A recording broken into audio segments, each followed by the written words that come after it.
Welcome back guys. आज हम explain कर रहे हैं ऑक्सीजन मूवी, जो कि 2021 में आई नेटफ्लिक्स की साइंस फिक्शन थ्रिलर फिल्म है।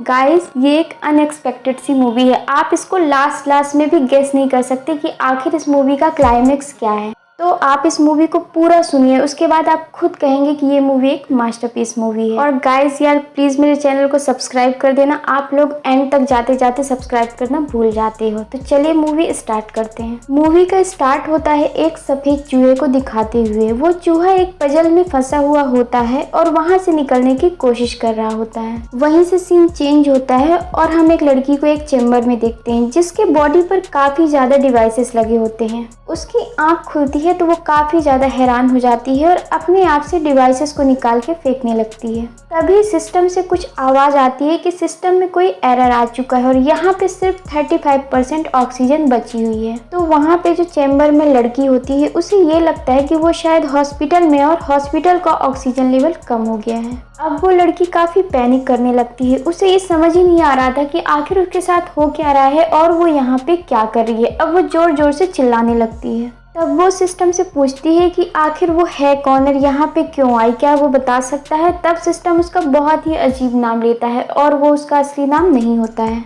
अब वो सिस्टम से पूछती है कि क्या तुम मुझे ये दिखा सकते हो कि मैं दिखने में कैसी लगती हूँ। तब वो सिस्टम उसका रिफ्लेक्शन दिखाता है और वो अपने आप को देखती है।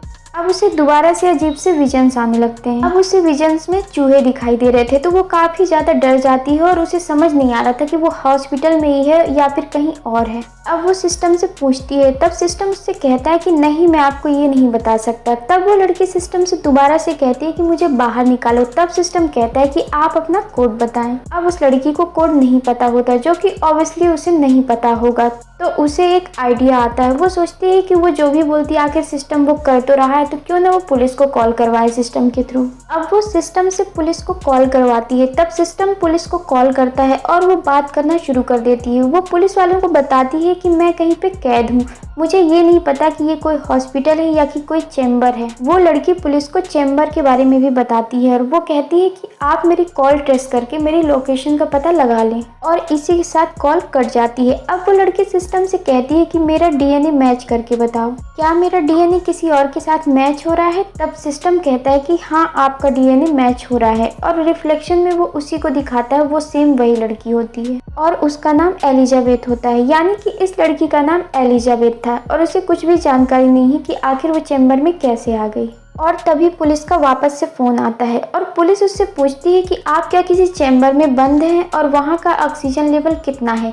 जब पुलिस ऑक्सीजन लेवल की बात करती है, तभी सिस्टम से आवाज आती है कि सिस्टम का ऑक्सीजन लेवल 31% है, जो कि 1 घंटा या इससे थोड़ा ज्यादा चल सकता है। लेकिन अगर एलिजाबेथ इसी टाइप से पैनिक करती रही तो हो सकता है कि ये 1 घंटे से कम हो जाए। अब पुलिस एलिजाबेथ से कहती है कि जो भी सिस्टम का ऑनर है उसका नाम पता करो। हो सकता है आपके चैम्बर के अंदर उसका कहीं पे कोई आइडेंटिफिकेशन मिल जाए या कि उसका नाम मिल जाए, लेकिन ऐसा कुछ भी नहीं होता है। अब सिस्टम एलिजाबेथ से कहता है कि तुम्हारे पास बहुत ही कम टाइम बचा है, मतलब बहुत ही कम टाइम के लिए यहाँ पे सर्वाइव कर सकती हो, तो क्या मैं तुम्हें मार दूँ। तब एलिजाबेथ उसको मना करती है और वो उसको कहती है कि तुम मेरे बारे में और अधिक इन्फॉर्मेशन पता करो। तब उसे ये पता चलता है कि वो एक डॉक्टर है और वो एक्सपेरिमेंट करती है, और जिस सिस्टम में आज ये बंद है शायद वो सिस्टम एलिजाबेथ ने ही बनाया था और खुद को उसी चैम्बर में उसी ने बंद किया था। लेकिन उसे उस चैम्बर में कोई भी कोड और कोई भी चीज बिल्कुल भी याद नहीं थी। अब एलिजाबेथ सिस्टम से कहती है कि मेरा सोशल मीडिया अकाउंट निकालो। जब सिस्टम उसका सोशल मीडिया अकाउंट निकालता है तो उसमें वो एक पिक्चर देखती है जिसमें वो अपने हस्बैंड के साथ होती है।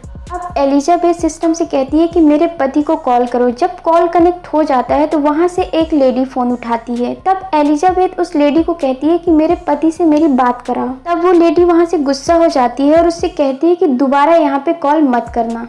ये सुनकर एलिजाबेथ को बहुत ज्यादा गुस्सा आता है और वो टाइम वेस्ट ना करके उस चैम्बर को खोलने की कोशिश करने लगती है, लेकिन वो चैम्बर खुलने का नाम ही नहीं ले रहा होता। तभी वो अपने नाखून से चैम्बर को स्क्रैच करने की कोशिश करती है, लेकिन उससे चैम्बर में कोई फर्क नहीं पड़ता है। तभी उसे एक चूहा नजर आता है और वो काफी डर जाती है। तब वो सोचती है कि ये टाइम डरने का बिल्कुल भी नहीं है और मैं जानती हूँ कि ये मेरी इमेजिनेशन है क्योंकि मैं अभी डरी हुई हूँ। अब वो इंजेक्शन पकड़ती है और चेम्बर को खोलने की कोशिश करने लगती है, लेकिन कुछ भी नहीं हो रहा होता। तभी उसे पुलिस की कॉल आती है। तब पुलिस वाला उससे कहता है कि तुम्हारे साथ तुम्हारी मॉम रहा करती थी। तब एलिजाबेथ उससे कहती है कि नहीं, मेरे साथ मेरे हस्बैंड रहते थे।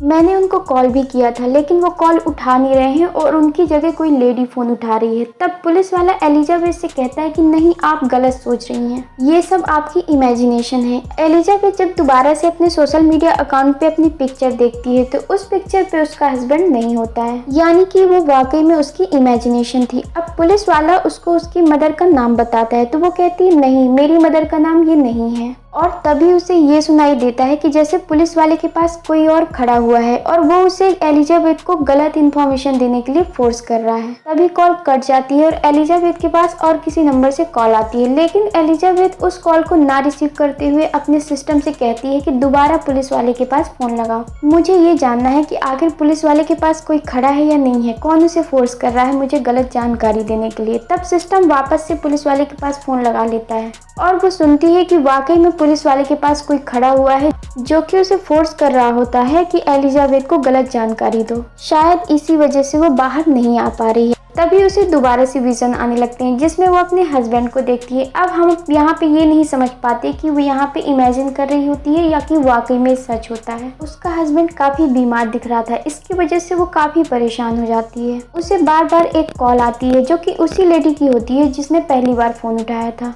और उसने एलिजाबेथ को कॉल करने से मना किया था। वो लेडी एलिजाबेथ से कहती है कि तुम्हारा हस्बैंड मर चुका है। तब एलिजाबेथ उससे कहती है कि नहीं, तुम झूठ बोल रही हो। तब वो लेडी एलिजाबेथ से कहती है कि नहीं, मैं सच बोल रही हूँ और जिस चेम्बर में तुम हो उसके बारे में भी मुझे पता है और इसको खोलने के लिए जो कोड चाहिए वो भी मुझे पता है। तब एलिजाबेथ उससे कहती है कि प्लीज मुझे वो कोड बताओ। तब वो लेडी उसे कोड बता देती है। अब एलिजाबेथ फौरन से उस कोड को अप्लाई करने लगती है।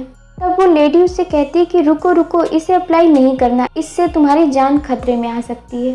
तब एलिजाबेथ उससे कहती है कि मैं तुम पे यकीन क्यों करूं। तब वो लेडी एलिजाबेथ से कहती है क्योंकि तुम स्पेस में हो। इस चैम्बर में तुम्हें स्पेस में भेजा गया था एक मिशन के थ्रू, लेकिन ऊपर जाते ही इस चैम्बर का सिस्टम खराब हो गया और तुम्हें हाइबरनेशन मोड में लगा दिया गया है। अब ये तुम भी नहीं जानती कि तुम कितने अरसे से सो रही हो और तुमने कितनी कम ऑक्सीजन का यूज किया है, लेकिन अब तुम जाग गई हो, इसीलिए तुम ऑक्सीजन प्रॉपर यूज कर रही हो और इसीलिए चैम्बर में ऑक्सीजन लेवल कम हो रहा है। अगर तुमने ऑक्सीजन लेवल खोला तो तुम गुम हो जाओगी और यहाँ पे ग्रेविटी बहुत ही लो है, -0%। तुम्हें कोई भी नहीं बचा सकेगा, लेकिन हाँ, अगर तुम चाहती हो तो मैं तुम्हें वापस से हाइबरनेशन मोड में ला सकती हूँ। तुम्हें फिर से कुछ भी याद नहीं होगा और तुम्हें कुछ भी नहीं पता चलेगा कि तुम कहाँ पे हो। एलिजाबेथ उस लेडी से पूछती है कि मुझे किस मिशन के थ्रू यहाँ पे भेजा गया था। तब वो लेडी एलिजाबेथ से कहती है कि दुनिया तबाह होने वाली थी कुछ ही सालों में और हमने तुम्हें चूज किया क्योंकि तुम बहुत स्ट्रांग थी, ताकि तुम स्पेस में जाके कोई सूटेबल जगह ढूंढ सको जहाँ पे भविष्य में इंसान आके रह सके, क्योंकि अब दुनिया रहने के काबिल नहीं रहने वाली थी। लेकिन ऊपर जाते ही ये सिस्टम खराब हो गया और हमें तुम्हें सुलाना पड़ा। तब एलिजाबेथ उससे कहती है कि वो सब तो ठीक है, मैं तुम पर यकीन कर भी लूं, लेकिन उस पुलिस ऑफिसर का क्या, वो मुझसे झूठ क्यों कह रहा था। मैं जानती हूँ कि वो किसी की बातों में आकर मुझसे ऐसा कह रहा था।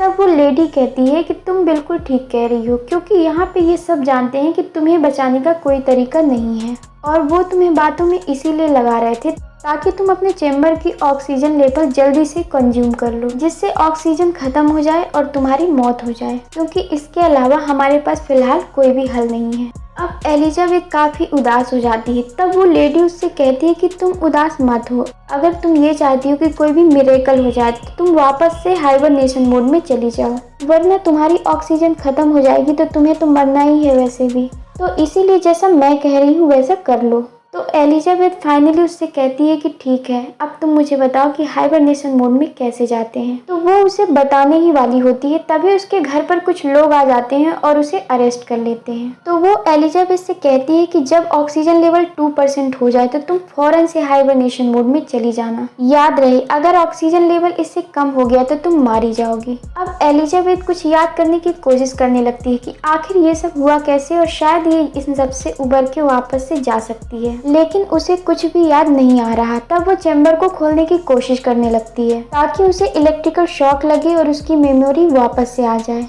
तब उसे कुछ विजन्स आने लगते हैं कि वो अपने हस्बैंड के साथ बैठी है और सच में वो अब मारा जा चुका है। दुनिया में किसी वायरस के फैलने के बाद उसकी भी डेथ हो चुकी थी और उसका हस्बैंड उससे कहता है कि हम दोबारा मिलेंगे। अब एलिजाबेथ सोचती है कि मैं तो मर ही जाऊंगी, तो क्यों ना मरने के पहले मैं अपनी मम्मा से बात कर लूं। अब वो सिस्टम को कहती है कि मेरी मदर को फोन लगाओ। अब वो अपनी मदर से बहुत सारी बातें करती है। फिर उसके बाद वो सिस्टम से कहती है कि क्या ये मेरा अकेला चैम्बर है, सिर्फ अकेले मैं ही स्पेस में हूँ क्या? तब सिस्टम कहता है कि नहीं, तुम्हारे अलावा यहाँ पे 10,000 ऐसे चैम्बर हैं। तब एलिजाबेथ सिस्टम से कहती है कि वो चैम्बर मुझे क्यों नहीं दिख रहे। तब सिस्टम उससे कहता है कि तुम्हारे चैम्बर ग्लास के ऊपर एक शीट है। वो जैसे ही उसे हटाता है तो वो डर जाती है क्योंकि बाहर एक डेड बॉडी होती है जो कि हवा में ही तैर रही होती है स्पेस में होने की वजह से। उसके आसपास वाकई में बहुत सारे चैम्बर होते हैं और उसे विजन आता है कि उसका हस्बैंड भी इन्हीं चैम्बर में से किसी एक में है। वो सिस्टम से कह के अपने हस्बैंड का भी चैम्बर देख लेती है और जैसे ही वो अपने हस्बैंड की शक्ल देखती है तो बहुत खुश हो जाती है। उसमें जीने की होप पैदा होती है। लेकिन एलिजाबेथ को दोबारा से विजन आने लगते हैं जो कि रियल के थे और वो उसके पास्ट से रिलेटेड थे। यहाँ पे कुछ चूहों पे एक्सपेरिमेंट किए जा रहे थे। उनको एक पजल में डाला जा रहा था और ये देखा जा रहा था कि कौन सा चूहा ज्यादा टैलेंटेड है। उन चूहों को पजल को पार करना था। अब उन चूहों के जीन को और उनकी मेमोरी को दूसरे चूहे में डालकर भी देखा जा रहा था कि क्या दूसरा चूहा भी पजल को पार कर पाता है या कि वो पहले चूहे जैसा टैलेंटेड हो पाता है। और जिस चूहे के साथ ऐसा किया जाता वो पहली बार में ही पजल को पार कर लेता। और ये सारे एक्सपेरिमेंट कर रही थी एलिजाबेथ, जो कि असली दुनिया में अब बूढ़ी हो चुकी थी। और जो लेडी एलिजाबेथ से बात कर रही थी वो खुद एलिजाबेथ ही थी, बूढ़ी एलिजाबेथ। और जो लेडी चैम्बर में थी वो एलिजाबेथ की क्लोन थी। और यहाँ पे भी सेम वही काम हुआ था जो कि चूहों के साथ हुआ था, यानी कि एक चूहे की मेमोरी को दूसरे चूहे में ट्रांसफर कर दिया गया और यहाँ पे भी असली एलिजाबेथ की मेमोरी को एलिजाबेथ के क्लोन में ट्रांसफर कर दिया गया था। और स्पेस में बंद जितने भी लोग थे चैम्बर में वो सारे के सारे क्लोन थे।